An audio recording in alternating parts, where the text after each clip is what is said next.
But what are you allowed to do if your daughter has been raped by a Muslim gang in one of these towns, and, for instance, you go to the local authorities and the local authorities tell you that it's your 13-year-old daughter's fault? And I go one other step further on this, something that's come up in the last couple of days as this has got to this extraordinary attention finally. I wrote many years ago when the Oxfordshire grooming gang, rape gang case, actually some of those people did come to trial. I wrote about that one of the heads of the council in Oxfordshire, whose remit, among other things, was the care of children in that constituency. It turned out that the local care authorities had failed on multiple occasions. On one occasion, there was a girl that was meant to be in their care. She had been drugged and groomed and gang raped by a group of Muslim men in Oxford repeatedly. And one night, she managed to escape in a cab and got back to her care home that was overseen by the local council. And when she got there, she couldn't pay for the fare.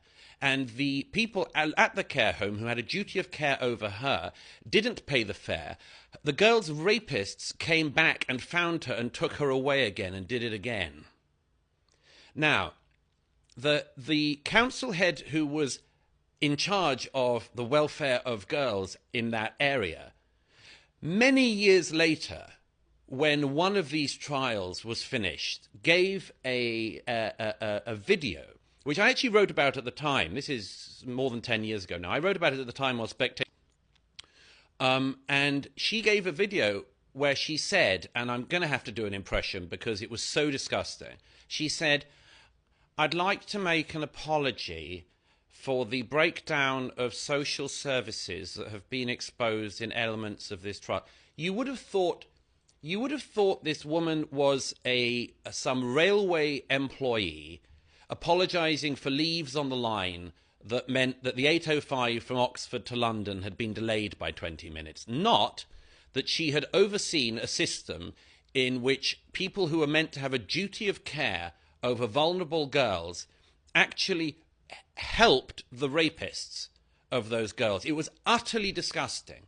And that's just one case. And there's case after case of that, of police chiefs in Rochester, of councillors in places like Telford, of MPs who knew about this, and then gave mealy-mouthed apologies years later, if they apologised at all. And not one of these people suffered, not just did they not go to prison, most of them didn't even lose their jobs. And the ones who did move on from those jobs moved on to other perfectly good jobs in the same or similar local authorities. And I think that, and I've always thought that, and always said that that is a scandal on top of a scandal.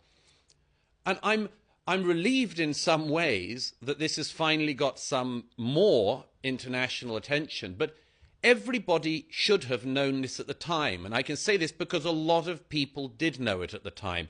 And a lot of people tried to raise these concerns. But in the end, Freddie, I'll tell you why it didn't break as a story to the extent it should have done.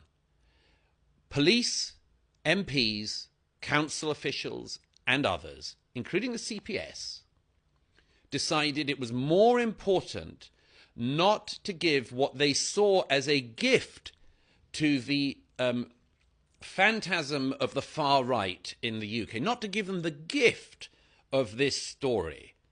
And, you know, that just goes to a very interesting question in our country, which is the job of the police, the CPS, local councillors, MPs and others to squash stories that might show a community in a bad light, including for cover-ups within that community, because, oh gosh, were there cover-ups.